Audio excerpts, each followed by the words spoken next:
These aren't the crowd sizes the president likes to boast about. In Boston, they gathered in their thousands. In Washington, D.C., they started arriving from early morning. Their message? No matter the policy, Trump, they say, is wrong. And last night, on his most recent economic announcement, international markets seem to agree. All right, we are getting the closing bells here in New York. The markets have lost trillions of dollars. We're looking at what, the worst week for stocks since March of 2020. Yesterday, as markets tumbled, there was no presidential press conference or address. Instead, Donald Trump was snapped arriving at the Trump International Golf Course in Florida. This morning, he took to his social media platform, declaring, "This is an economic revolution, and we will win. Hang tough. It won't be easy, but the end result will be historic." These are the most capable cars. The most beautiful cars. How beautiful they'll look. 25% tariff on them is in doubt. And today, Jaguar Land Rover said it will pause shipments to the US in April as they adjust to the new trading terms.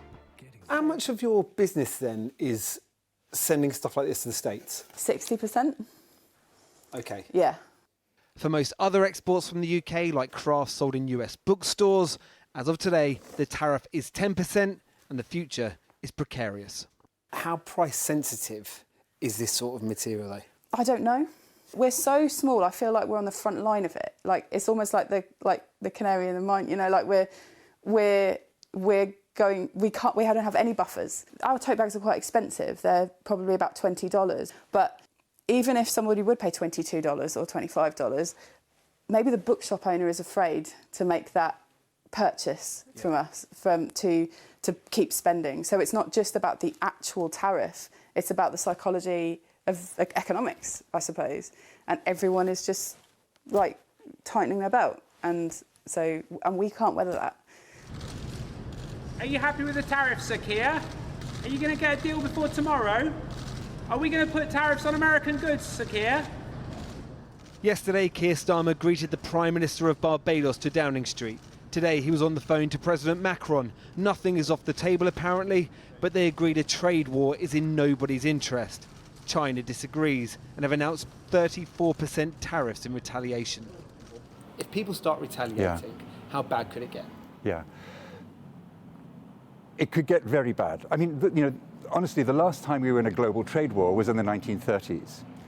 The central difference between today's world economy and the world economy in the 1930s is that we're much more trade dependent than we used to be. And so that's why I think there is a fair amount of panic about the consequences of all this and the risk of a global recession. And that risk of recession is looking higher since Wednesday, a risk Republicans have started to warn of.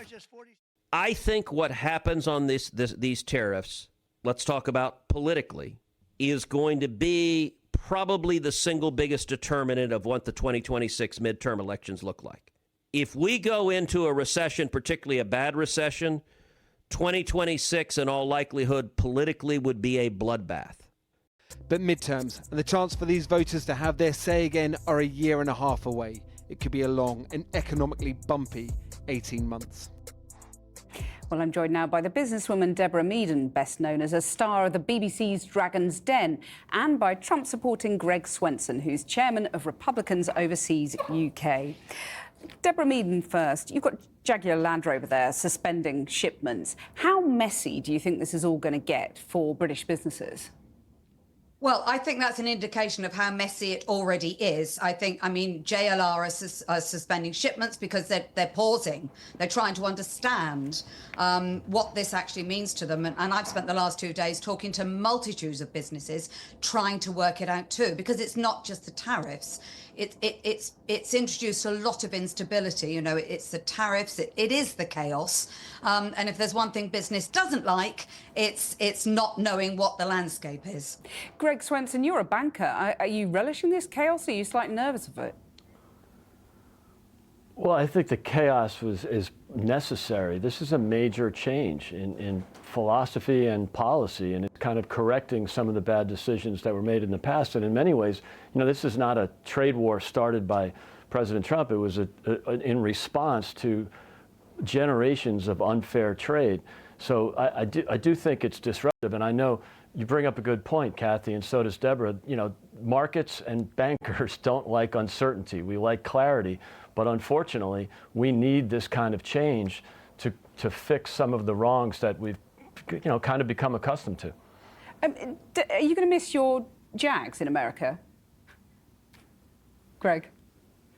I'm sorry, Kathy, Are Americans going to miss their Jags, their Jaguars? Yeah, I mean, I'll have to pay more for my Range Rovers or my Land Rovers. That's unfortunate, but I do think that might be fixed. That this is something it's early days. I think the UK is in a great position to make a trade deal with the United States. You've got a negligible, if anything, trade surplus with the U.S. that puts the UK in a great position, and also the great relationship. So I'm not really worried about importing Land Rovers or Jaguars to the U.S. Okay. Deborah, the UK is in a great position, Greg said there. I mean, are there actually opportunities for UK PLC, regardless of whether we sign a deal with America, but just as the sort of champion of free trade, we can sort of bear that standard? Well, there are opportunities. Actually, some of my businesses are probably going to do very well. We manufacture in the UK. We're already paying 6% tariffs. It goes up to 10%. So it actually puts us in a very competitive situation. So if I was looking at each individual business, I think, well, you're okay, you're okay. But when I look at the whole picture, it's very disruptive. I just want to pick up on something. I don't believe that this was necessary, this chaos. I don't think it was necessary. Tariffs are a very, very useful tool to manage your economy, manage your balance of trades. Very useful tool, but they're precision tools. They're tools that say it's going wrong over there, so we'll use these tariffs to adjust it. What we've actually got now is a complete throwing of absolutely everything. And if there's one thing that you never ever do in business, it's change everything at once, because you don't know what's working and you lose control of the consequences. Greg, could you respond to that? Yeah, look, he's a very disruptive president, but I think, and Deborah's right, typically in day-to-day business, you don't want this kind of disruption. But I think we have a real problem in the U.S. right now. We have $36 trillion in debt. The government continues to borrow at with big deficits, $2.5 trillion per year, and we're basically funding these trade surpluses, or in the U.S. perspective, trade deficits.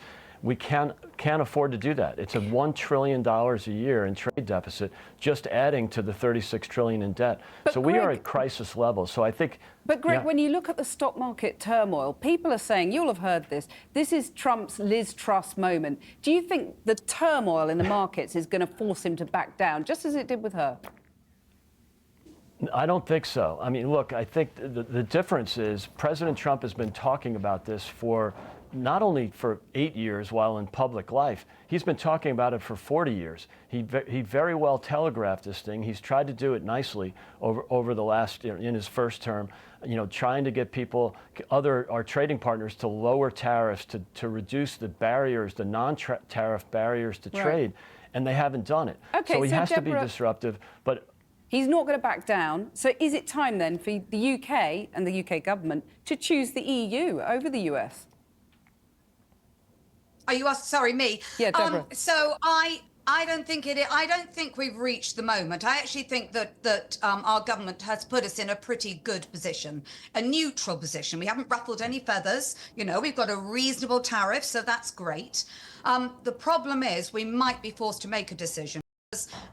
For instance, our food standards are very different. They're very aligned to what goes on in the EU. They're very, very different to the food standards in the US. And as part of a trade deal, we might be forced to face up to some pretty unpalatable decisions. And I think at that moment, that's the moment we're going to have to say we go one way or the other. And which way would you advocate? I think that I personally would be looking to our nearest partners. We are much, much more aligned with them. They are a huge market. And at the moment, they're proving themselves to be a more reliable and stable partner. Right. Unfortunately, it is true that the US now is proving itself to be extremely volatile. And Greg, the consequence of all this is that ordinary Americans are going to end up losing out. I mean, never mind those who have to pay more for their Jaguars. Ordinary Americans are going to pay more for everything. No, I don't think so, Kathy. I mean, look, the 20% tariffs that were put on Chinese imports in his first term, ended up raising prices 0.7, 0.7%. So typically or historically, tariffs end up, being split by the payer, in other words, the company that's importing. Of a 10% tariff, only 2% is passed on to the consumer. With tax reform and deregulation, you'll see less inflation. That's what we saw in the first term. So we've seen this movie before. We'll get you back to find out if you're right. Deborah Mead and Greg Swenson, thank you both very much for joining us.